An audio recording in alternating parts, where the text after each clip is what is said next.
Thank you all for being here. If you want to join the conversation on social media, we have a presence on LinkedIn and X. Please do tag us. You can use the hashtag CCEU24. And if you want to hear more about Stephen and also about the review, as he said, he'll be doing a talk at 4 p.m. In the Lineker and Sloan room as part of our government and regulator stream. So just head up there for 4 p.m. We have a slight change in program. We are slightly running behind, so I do apologize. We will obviously hand over to our fabulous host very soon. But we appreciate sitting here listening to lots and lots of talks. Can be a little bit arduous, particularly on a day like today. So we thought we'd switch it up. And I'd like to invite to the stage CREST President Rowland and CREST CEO Nick Benson for a first of our panel chats today. So please give a round of applause.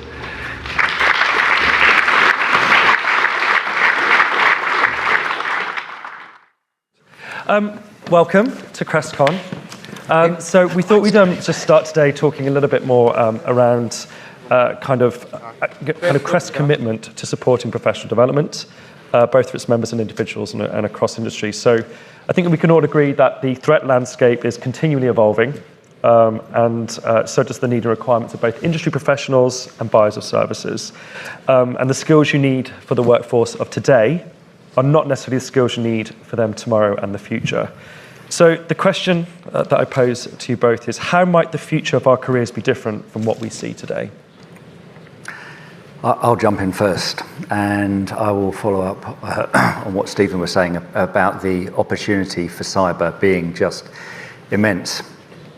Over a number of years, we've seen year-on-year growth, and it's been steady and impressive. But I think for me, the thing that we have started to see over the last 2 years is a very different set of usable data sets that can be used by adversaries in ways that had never been imaginable. So often when we think about data, we think about structured data, things that sit in databases and files, etc. And with the advent of Gen AI, data is now audio and it's video and it's unstructured data sets. And the opportunities to do immensely impactful things with those data sets, it's just never existed before. And I think that, again, back to that phrase of data being the water, AI being the plumbing, we haven't yet seen all of those use cases manifest yet, but over the next 6 months, 12 months, 18 months, I think we'll just see loads of new and novel implementations of unstructured data, and all of that will need to be secured. Very dangerous to try and predict what the future might look like, but I'll just sort of paint a picture. Imagine this scenario where you have a smartphone or some smart glasses or some other form of wearable, and at the moment it gathers data every single day. A typical Apple Watch generates about 3 gigs worth of data. That doesn't necessarily go off to the cloud, it's processed on the watch. But all of that data has value, and it might be on the cusp of having even more value as AI gets introduced into that. We've just seen with the release of, or the statement from Apple and their relationship with OpenAI, that AI is going to be coming to wearable tech. It's going to be coming to iPhones. So let's imagine a scenario where something that's with us every single day has the ability to listen, to learn, to understand. It sees the things that we look at. It looks at the web pages we consume from. It looks at the social media that we consume from. It has the ability to see and analyze all of the Teams or Zoom conversations we interact with. Maybe picture a scenario where you've got some form of glasses and it has the ability to capture everything that you see, everything that you hear. Not to be some kind of snooping super state, but because that data, that insight, will allow some of those tech companies to generate avatars and tooling that is designed to try and help you.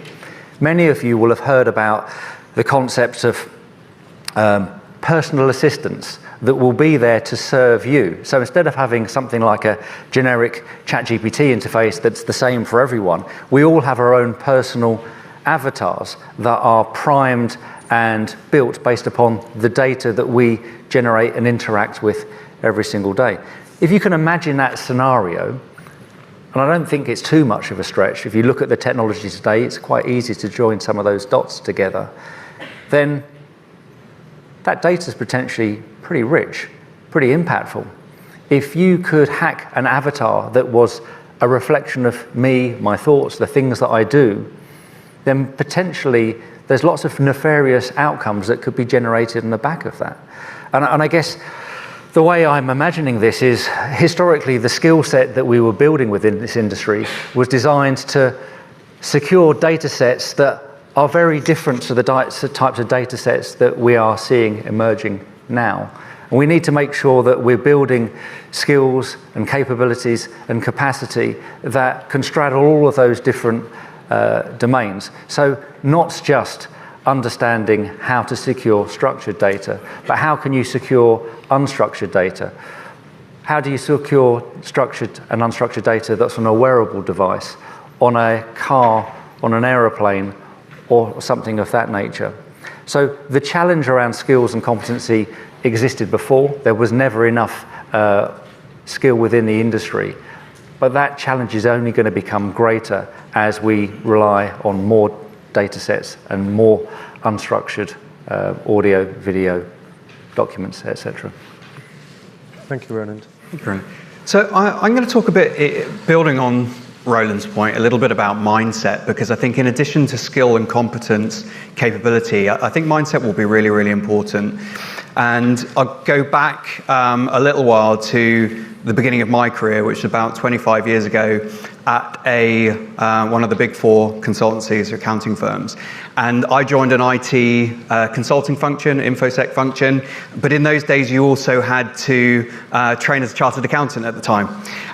So I trained as a chartered accountant and learned all about the accounting standards, several century-old profession, very, very well-versed, had spent 60, 70 years doing international harmonization, so try and take all these different countries that had all these different rules, and the industry had evolved to try and come up with that sort of single set of rules.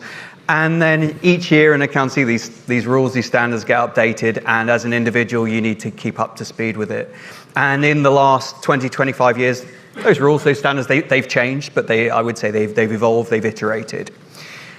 And then I compare that to what all of you are experiencing in your own careers in cyber.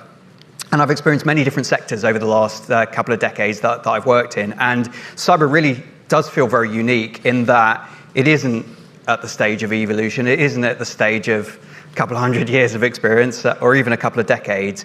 And therefore, if you're working in this sector, and you guys must feel this every day, how do you keep up with the level and pace of change as an individual? How do you try to anticipate what those things might be 5 years from now, from 10 years from now? How can I map out a career based on where I am today? And from that mapping out of my career, what are the steps maybe I need to take? Where do I need to learn? Where do I need to gain experience? It's very, very challenging. It feels very different from any of the other industries that I've worked in over the last couple of decades. And I think the only thing that you can control in that, because I think we're all probably guessing as to where these new technologies are going to lead, is mindset. And so I come back to them and go, what sort of mindset enables you to manage during that period of time? And I think it is a learning mindset. It is what is sometimes termed a growth mindset, that thirst and passion to learn, to stay up to date with different technologies, to try to do some of that crystal ball gazing. And the other thing I think is to encourage everyone within your companies is your organization adopting that growth mindset, that learning mindset? Is it perhaps still quite wedded to activities, service delivery of the past, or actually is there an embracing of the opportunities of the future? So I think for both our organizations and us as individuals, and us within CREST in serving the needs of the community, I think that learning mindset, that ability to trying to be as agile as we can, is going to be so important over the next sort of 5 to 10 years, because the only thing that is certain is that the change will be inevitable. And the question will be, have we as individuals and us as organizations managed to do the best we can to keep up with that? Great, thank you both so much. So you talked a bit there about kind of the need for this kind of multidisciplinary approach, and obviously, and last night we were talking about kind of use cases. Thought you could kind of expand a bit more on that, about how we can address the challenge that's coming up ahead of us. I think we often think about skills as the skills required within an individual, but I think with the number of different use cases, so we need to look at this more as a team sport and understand that it's not just about the skills within an individual, but it's within pools of people. If you go to hospital and you have brain surgery, it is not just a brain surgeon that is going to be working on you. You will have a team of people that might include neurologists and anaesthetists and doctors and nurses. It's the team. And we definitely need to get to the point where we're thinking about skills and competency through that lens, as opposed to just trying to make it the responsibility of the individual. There is too much stuff already today to be abreast of. When you start looking at all these different types of data sets and the way in which technology is evolving, it has to be that team mentality. And I think building on that, again, you've got the skill angle there, but you've also got the different personality types you can have in a team, and this is where we get into why diversity and inclusion is so important. And I certainly find as a leader, if I have a breadth of different perspectives in the team, around the table, throwing different ideas in, and sometimes you do get a little bit of conflict in those situations, but you end up with a richer outcome when you do that. So I think in addition to that breadth of skills and practical experience, I think the ability to bring different perspectives in the room, back to my previous point, you're more likely to learn and think differently and therefore come up with different ideas to serve clients, etc., if you have a breadth of experience and genuine diversity in the opinions that are being raised, and an environment where people are free to speak up and share their perspectives, knowing that people will be interested and build on your ideas, not knock them down or anything like that. I've certainly had that in my experience when you've got that kind of, that level of experience coming together. I think kind of get true innovation from people kind of entering in and then kind of having a bit more experience. And we certainly have that at CREST, I think, the ability to experiment. But one thing I just want to check, obviously, as an organisation, we offer a number of services in terms of our proposition to buyers, to members. But obviously, we've talked there about the evolution of the landscape of industry. How will we keep up, obviously, as things start to move on with certifications with the industry, obviously, in terms of servicing the professionals and people entering into the industry? How do we anticipate that when we can't anticipate the future? I think we have to accept and accommodate huge amounts of diversity. I don't think there can be a single answer to that, and that's a single answer domestically or internationally.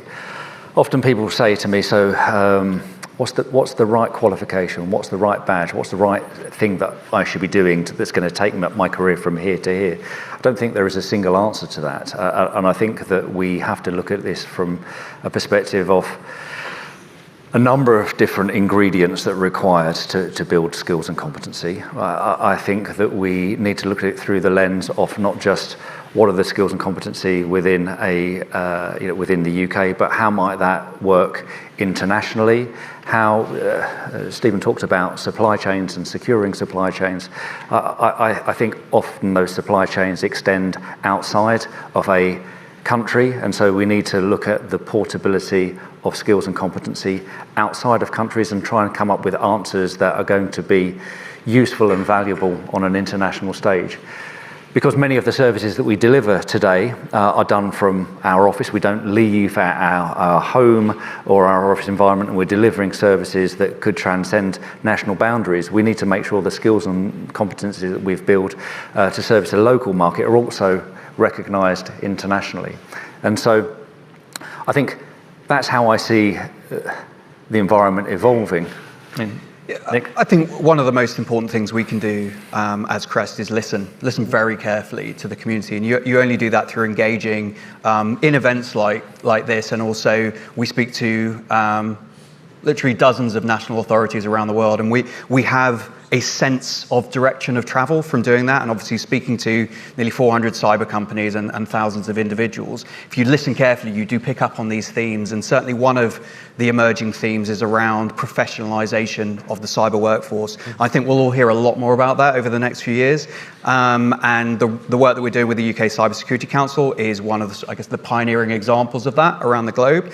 And the days of just looking at a certification, whether that's CREST or otherwise, as a measure of someone's ability to do a job. I mean, reality in interviews, it's never just been about that, but I think what we're recognizing formally now is when we award what we call a professional title these days in the way that chartered accountancy has done for many centuries, and engineering and medicine. It is not just about an exam. There are other things that get wrapped around it, the non-technical elements of competence and ability. It is certainly an emerging thing that part of professionalizing as an industry, tackling a lot of these challenges that have already been described today.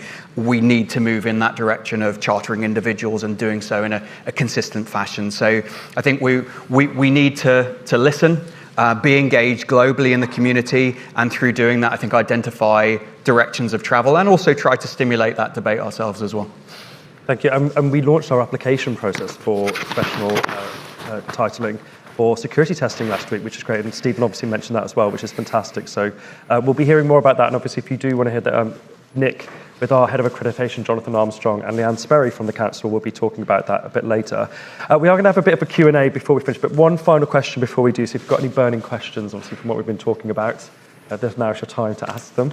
But one thing you spoke there about was mindset, Nick, and one thing that was really, really important to us at CREST particularly is around well-being, and I'm delighted that we have Cyber Minds here today who are not only exhibiting, but Tinesh, who will be talking later today, this afternoon, about the importance of well-being and mental health within our industry. I think we can all agree it's a pretty hot topic, and that's something that I know you're particularly passionate about.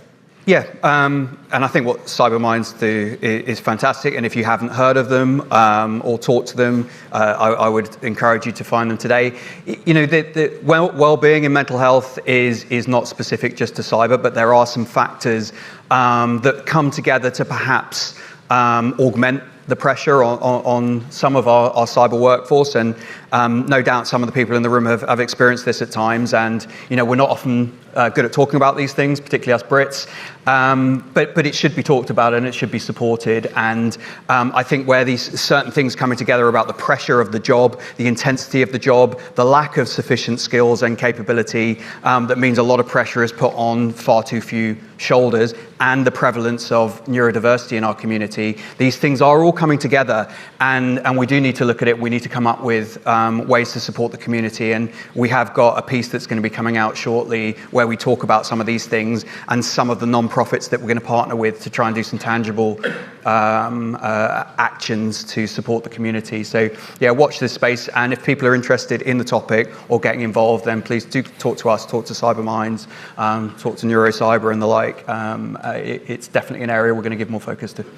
Thank you so much. And I'm afraid we've come to the end of today's session, so a big thank you to Rowland and Nick for their time and for